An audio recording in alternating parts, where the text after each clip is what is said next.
The king in the north! The king in the north!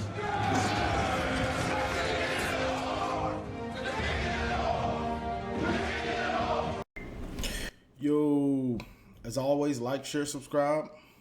Now let's just get into it. So before I even get into the Rutgers breakdown, I wanted to address the college football playoff rankings. I know people were thinking about it, talking about it. It's just a few things.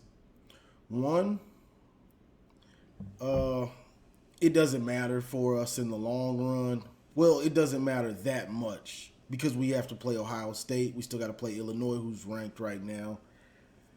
But the thing about the playoff committee, these people aren't watching every team like that. They're seeing the scores and watching clips or highlights of a game. So if they see that you won, you might have struggled, and then you win 50-20, that's all they know. Oh, you won by 30. So they're not really they're not watching all these games all the time, picking it apart like you would think they are. So it's a lot of watching the final score and then seeing clips and stuff because it's a lot of teams. So, but Michigan is right where they want to be. 5 is straight right now because Georgia and Tennessee play this week. So unless they're in a very close, tight game, we're going to end up being number 4 regardless, pretty much, as long as we take care of our business. So right now it's just sit and wait, take care of your business. We got 2 states down. We got Penn State taken down, Michigan State taken down. Only one left state to take down. Only one left state to take down. Only one state left. But now let's just get into this Rutgers. So Rutgers is a 4-4 on the year. Their only Big Ten win is, let's see, they beat Indiana 24-17. So Rutgers actually has a pretty good defense as far as rankings go. Their defense is ranked 24th in total yards, 47th in pass defense, 34th in rush defense. So they got a solid defense. It's just their offense is abysmal. Their offense is just horrible. Total yards, 222nd. Passing yards, 234th. Rushing yards, 131st. Points, 114th. So Rutgers should have a decent team if they had complementary football. They've got a decent defense, and their offense is just horrible. So in this game, I wouldn't be surprised, or honestly, I'd be expecting, if I'm the coaches on the defense, I'm telling them we should blank this team. Goose egg. They shouldn't get nothing. All game. You get nothing. All game for you. Honestly. But with Michigan's offense and Rutgers having an okay defense or whatever, I mean, of course, and I heard JJ saying that the trips to the red zone, the way the offense performed was unacceptable. They have to be better and everything like that, which is saying the right thing, and it's good to hear, honestly.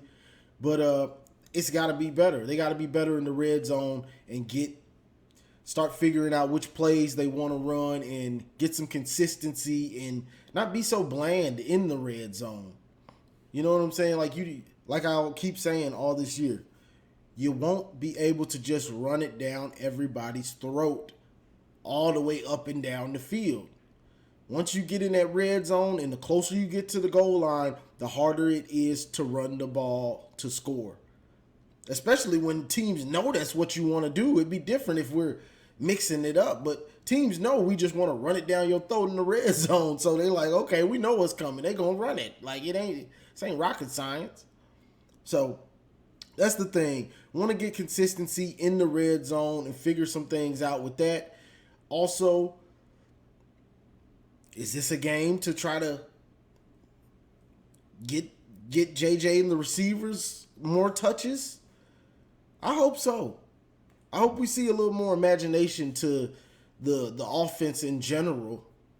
You know what I'm saying? I know people are gonna say if you can run it, if it ain't broke, don't fix it. We're gonna beat Rutgers pretty much regardless of what we do.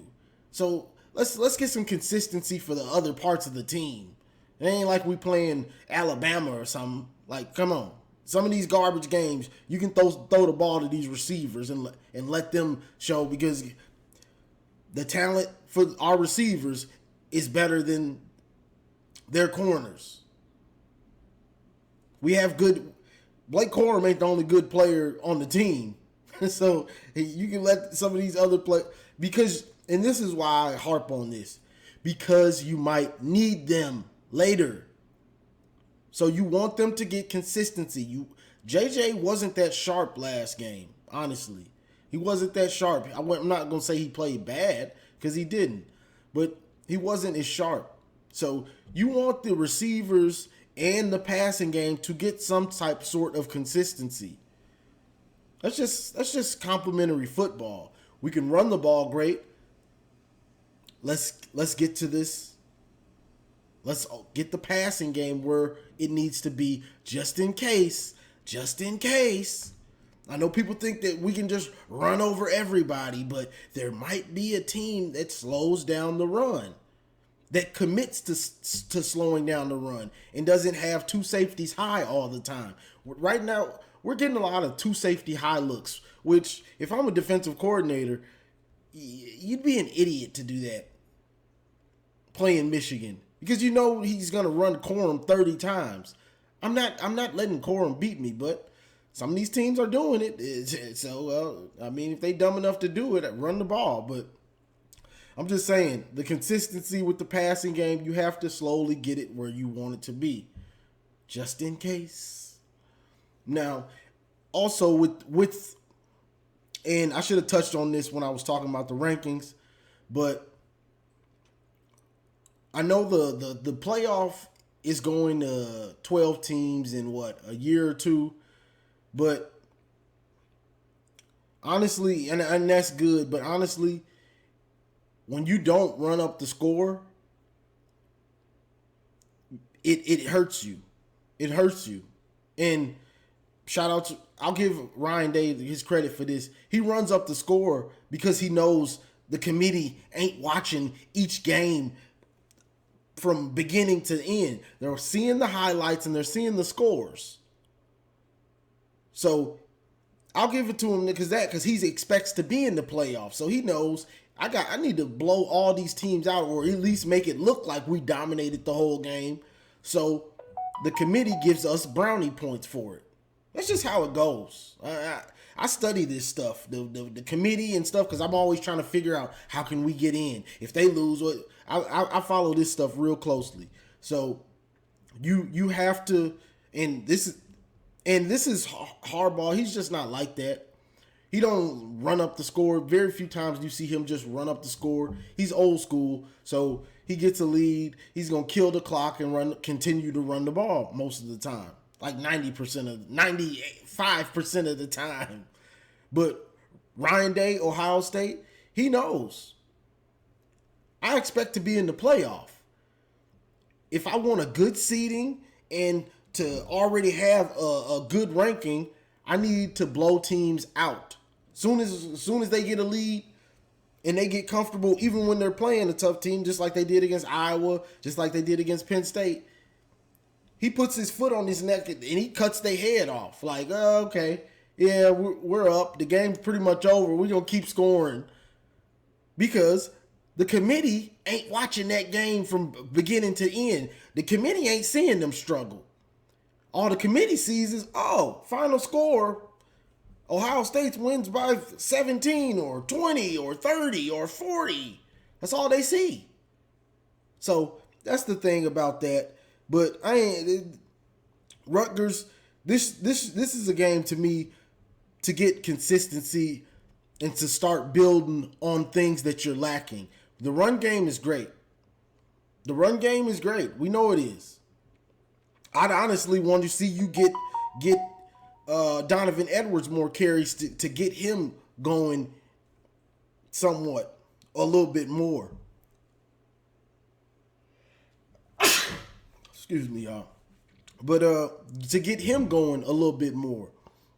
Because, and this just might be how he is. His running style is a little bit soft to me. He wants to avoid contact too much to be a running back, honestly. He really wants to avoid contact. Just like to me, and this is just my opinion. On that Michigan State play, when he caught the pass and he got it down to like the 5 or the 4, if he just runs straight and tries to run through that defender, he probably scores or is down to the 1. But he tried to cut and avoid him all the way. You know what I'm saying? Like, bro, you're a pretty big running back, and you got about 15 yards of steam built up. Bully your way in that end zone, dog. What you trying to run? You got you about 215, 210 at least. With at least 15 yards of head of steam. Power your way in that end zone, dog. Stop trying to run around everybody. You have to be physical, but it just might not be there for him yet. He might have to keep growing and learn that going into his junior or maybe even senior year if he stays that long. But yeah, I'd like to see him get going in this game also. So get these other players, mainly the passing game, going. You know what I'm saying? Get these receivers going. One last thing, and I'm going to get off of here. Like, I'd like to see also, and I said this before, get a lot of these plays that they run for Schoonmaker. Like, when he's connected, when he's on the line and he's fake blocking and stuff like that, you ain't going to do that with a receiver. Those plays make sense. But some of these drags and some of these other routes that they're running for Schoonmaker, you could do that with a wide receiver and get double the yards because the run after the catch is going to be so much more. Like, Schoonmaker is good, but he's not making spectacular catches or something. They're scheming him wide open a lot of the times. So scheme your wide receivers open. It's going to pay bigger dividends. Schoonmaker's great. I'm not saying he's not a good or great player, but he's not eating up yardage like a receiver would. You throw a drag to him, he'll probably get 12. A wide open drag, he might get 10. He might get 15. You throw a wide open drag to a wide receiver, he might score. He might make somebody miss and score or pick up 30 yards. You need the chunk plays. Get it to your fast guys in space, not your slowest receiver in space.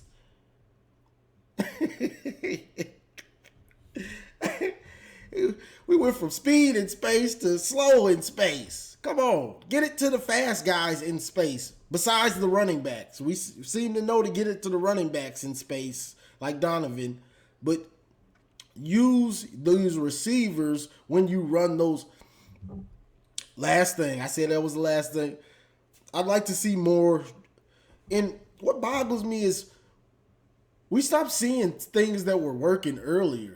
Like drag routes. That's going to work regardless. Like, unless you're playing somebody that just got a great one-on-one, a great corner or something, drag routes will always work. Drag routes, slants, they'll work. And then they can keep running. Like, we do a lot of stationary routes. Curl, sitting there. Hitch, sitting there. Meanwhile, JJ's scrambling out the pocket or something. Like, bro, run slants, run drags, crossing routes, deep crossing routes. Like, these things have to be in the playbook. Like, and they were running some of this stuff earlier, and then they just kind of stopped running it. Like, oh, Cornelius picked up 30 yards and scored on that. Scrap that play. So, I just don't understand it. So, I'd like to see them bring some of this stuff back and run it. You know what I'm saying? Because it can work on pretty much whether it's zone or man. These plays like that work. Slants, drag routes. You know what I'm saying? Corner routes. Like, let's open up the playbook in the route tree and, you know, get prepared. Get prepared for somebody committing 8 guys to stop the run. Not to say that will stop it, but you got a better chance if you put 8 guys down there. It's just that simple. But we shouldn't have a problem with Rutgers. Whether Harbaugh decides to open it up with the pass game or he doesn't, their offense is just so horrible that Michigan's going to keep getting the ball back. Blake and Donovan, JJ, they're going to be running down the field, and it's just going to be a matriculation. Whether it's slow or fast, it's going to be the same. It's going to be the same end result. So this one should be ugly. I'm hoping though that the defense gives them a goose egg. No points. Shut them out. Or at least no touchdowns. But that's all I got for this one, y'all. I ain't going to rant too long. So like, share, subscribe. And as always, go blue. It's great to be a Michigan Wolverine. It's great to be a Michigan Wolverine. It's great to